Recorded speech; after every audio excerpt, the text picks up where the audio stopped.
Om Namo Bhagavate Vasudevaya. Om Namo Bhagavate Vasudevaya. Om, I bow to the Lord Vasudeva. Joy to you, friends. In the in the 38th chapter of the 38th stanza of the second chapter, I've read this before. I want to emphasize it again. Be even-minded in the face of pleasure or pain, gain or loss, victory or defeat. Well, how do you become even-minded? The way of yoga is a very interesting way. It says, for example, it tries to trace it back to you. For example, in each one of these opposites, pleasure, gain, victory, all of these things, you will find that when people rejoice in pleasure, rejoice in gain, and their inhalation is much stronger than their exhalation. The Gita brings it back to you and to your own body and your own consciousness. When you see something that you like outwardly, this is great, and your inhalation is stronger.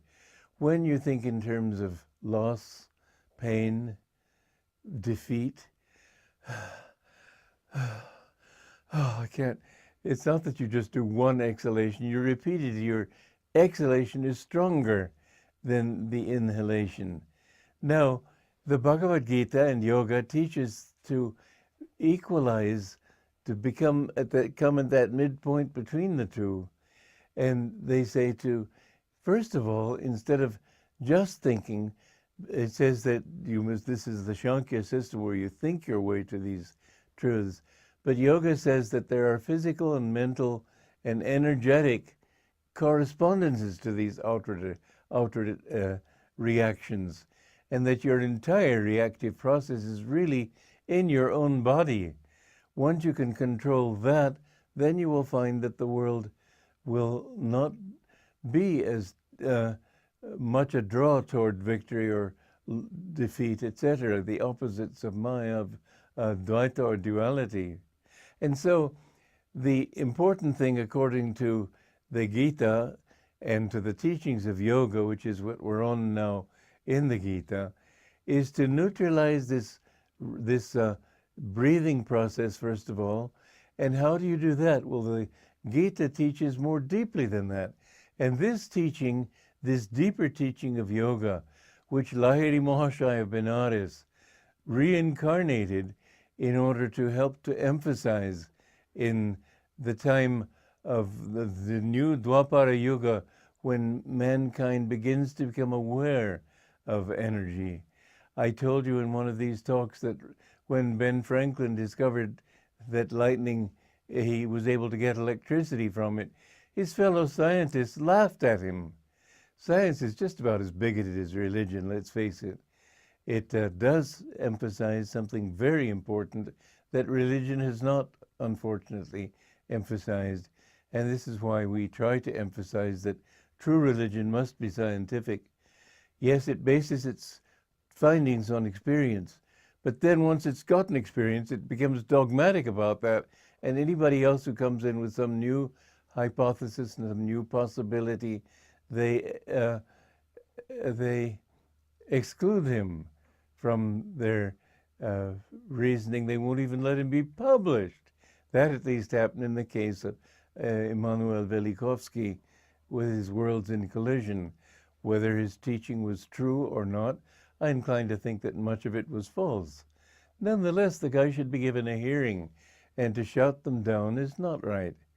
Well, in this age, Lahiri Mahashaya, Master said that Lahiri Mahashaya, he may have said he was King Janaka. I know that he told,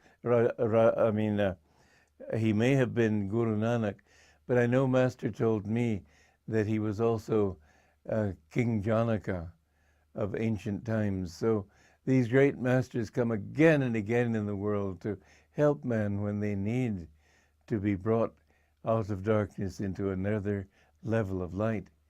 Anyway, Lahiri Mahashaya was the harbinger of yoga.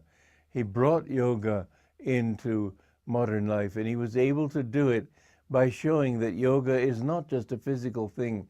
Its basis is energy, and the direction of energy is the important thing. So when we're talking of the breath, he pointed out that the breath begins in the spine, in movements in the spine.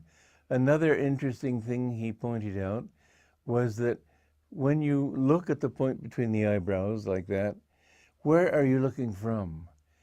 I had a lot of difficulty with that. But Lahiri Mahashaya in his diaries pointed out that the medulla, which Yogananda said is the seat of ego, you have to be in the medulla, concentrated there in order to look at this point. You can't have yourself sort of all over the place. So this is one reason why, even though the medulla, the ego is centered in the medulla, it's good to center your consciousness, even meditate at that point. This is the point through which energy is brought into the body. Yogananda taught a series of energization exercises in which he taught how to bring energy from the cosmos through the medulla oblongata into the body. And these exercises fill you with energy. But if you meditate on this thought, you might think, oh, I don't want to be in my ego. I want to get away from my ego. But the point of concentrating in the ego, in the center here, is that it's really from this center that you see everything. So you might as well pinpoint it and not try to get away from it by shifting the subject. Don't change the subject. Get down to what it really is about. You, yes, but from you, you can look towards something higher. And so by concentrating in the medulla and then feeling yourself centered there and then looking at the spiritual eye or at the point between the eyebrows, Master said an enlightened being is centered in the point between the eyebrows, not in the medulla. And if you will look at Masters, you will see that that is their consciousness. You can see that this is where their consciousness is centered. So again, when you react, the breath is stronger if you're inhalation, if you're thinking positively.